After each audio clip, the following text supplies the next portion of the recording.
17 दिसंबर को नागपुर के बाजार गांव में स्थित solar explosive private limited company में एक बड़ा हादसा हुआ था। इस हादसे में 9 मजदूरों की दर्दनाक मृत्यु हो गई थी। शीतकालीन अधिवेशन के दौरान इस घटना का काफ़ी जिक्र हुआ और अधिवेशन के दौरान इसकी चर्चा भी हुई। इस घटना के बाद में जो मृत मजदूर हैं उनके परिवारों को आर्थिक तौर से मदद की गई। इस घटना को लेकर अधिक बातचीत करने के लिए हमारे साथ सोलर इंडस्ट्रीज़ के चेयरमैन सत्यनारायण नुवाल सर हैं। सर से हम बात करेंगे और जानेंगे कि इस घटना को लेकर कंपनी का रुख किस तरीके से है और इस तरीके की घटना भविष्य में ना हो उसको लेकर किस तरीके की उपाय योजनाओं को अपनाया जाने वाला है। सर ये बताएं कि ये जो घटना हुई है आप यहाँ आपकी कंपनी जो है वो एक्सप्लोजिव बनाती है और वो अपने आप में एक संवेदनशील मटेरियल है।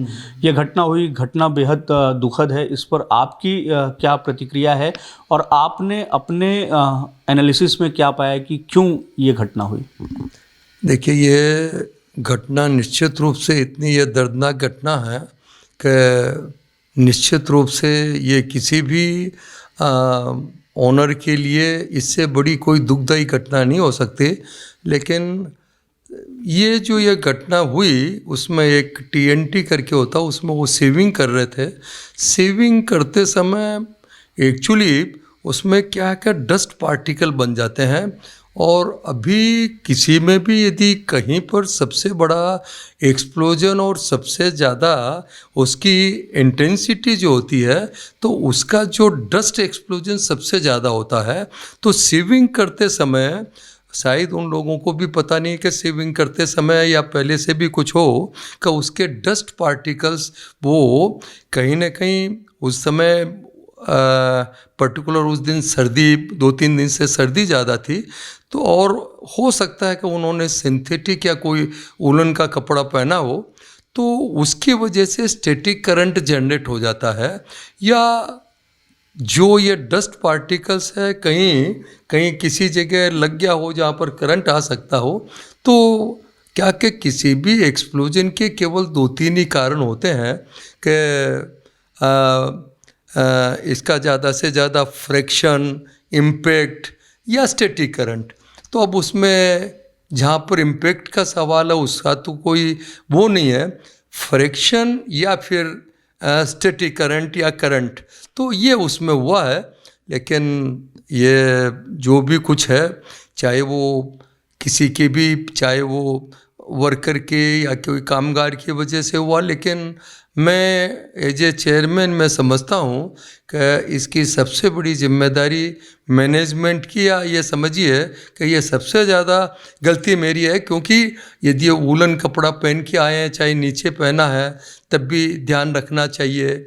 यदि वो सेविंग कर रहा और उसमें डस्ट पार्टिकल बन गए तो उसका क्या सॉल्यूशन या क्या होना चाहिए ये मैनेजमेंट को सोचना चाहिए। लेकिन अब 6000 आदमी काम करते हैं तो कहीं ना कहीं सिक्योरिटी में कभी सिंथेटिक पहनना है या कॉटन पहना तो उसका पता नहीं चलता है।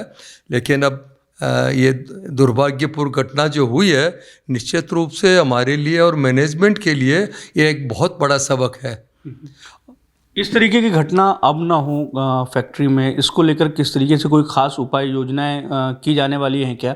इस घटना को लेकर अलग अलग जो जांच एजेंसियां हैं वो भी जांच कर रही हैं कारणों का पता लगाने के लिए। उनकी तरफ से अगर कोई सुझाव आता है तो क्या उसको इम्प्लीमेंट किया जाएगा? उनका जो भी सुझाव आता है, एक तो उन्होंने प्रशासन ने अपनी तरफ से 3 इन्वेस्टिगेशन एजेंसी बनाई है जिसमें एक तो पुलिस डिपार्टमेंट है, एक जुडिशरी है, एक हमारा पेसो है। और पुलिस वालों ने इवन DRDO के जो साइंटिस्ट है उनसे भी उन्होंने मदद ली, वो भी उन्होंने आके देखा।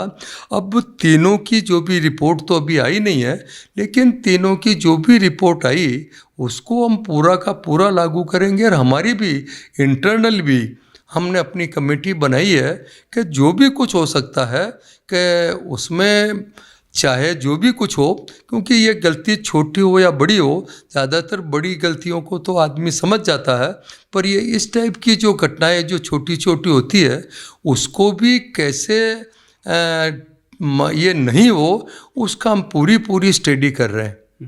इस घटना के बाद में जो कंपनी है वो जो हादसे में जो मृत हुए हैं मजदूर, उनके परिवार के साथ किस तरीके से खड़ी हुई है, किस तरीके से मदद कर रही है? देखिए, जहाँ तक उनके कंपनी का अपना शुरू से ही है एक कल्चर या एक नॉर्म्स है कि कोई भी हो, चाहे ये तो हमारे यहाँ पर कैजुअलिटी हो गई, उसके अलावा भी हम जनरल यदि किसी का कुछ हो जाए तो आप ताजुब करेंगे कि ये कोई हर इंडस्ट्रीज़ की इसमें नहीं है, लेकिन हमारा हर कामगार, पहले हम कामगार को इंश्योरेंस पूरा का पूरा, उसके बाद में उनके फैमिली को, उसकी फैमिली को, अभी पूरी फैमिली का इंश्योरेंस हम करते हैं।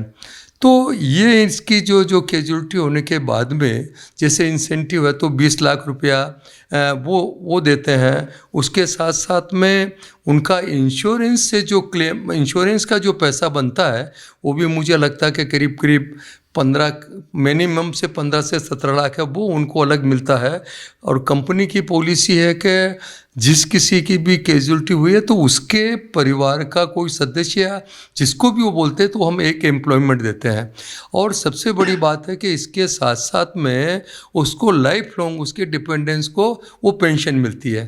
तो जो आदमी चला गया है तो वो तो एक सबसे बड़ी दुखद घटना, और उसका कोई मतलब कोई मापदंड या उसका कोई, उसको तो वापस नहीं ला सकते, लेकिन आदमी जाने के बाद उनके पीछे परिवार को तकलीफ नहीं हो, मैं समझता हूँ कि उसके जो उसको सैलरी या जो पगार मिलती है उससे करीब करीब डबल से ज़्यादा उसको फाइनेंशली या उसको सपोर्ट ये मिल जाता है। गए हुए आदमी को तो यह ठीक है, दुर्भाग्य की बात थी कि शायद उसको अपना जो उसका समय लिखा होगा और हमारे उसमें बदनामी या जो अपयश लिखा है, जो भी कुछ को कारण समझिए, लेकिन इसके पीछे जो छोटी से छोटी गलती का भी हम देख रहे हैं कि कहाँ हमारी चूक हुई है, उसको हम पूरा ठीक करके ही एक हम कोशिश कर रहे हैं कि इसको कैसे और भी बाकी हम अपने इंटरनल टीम के साथ साथ बाकी भी और जो स्पेशलिस्ट हैं उनसे बात कर रहे हैं, वो अभी इसको चालू भी कर रहे हैं। धन्यवाद सर। तो ये थे सोलर इंडस्ट्रीज़ के चेयरमैन सत्यनारायण नुआल, जो हमें बता रहे थे कि ये जो घटना हुई है वो अत्यंत दुखदाई है और ऐसी घटनाएं वापस ना हो, इसको लेकर कंपनी द्वारा एहतियात बरते जाएंगे। कैमरामैन दिनेश सातपुते के साथ दिव्येश द्विवेदी, यूएसएन न्यूज़, नागपुर।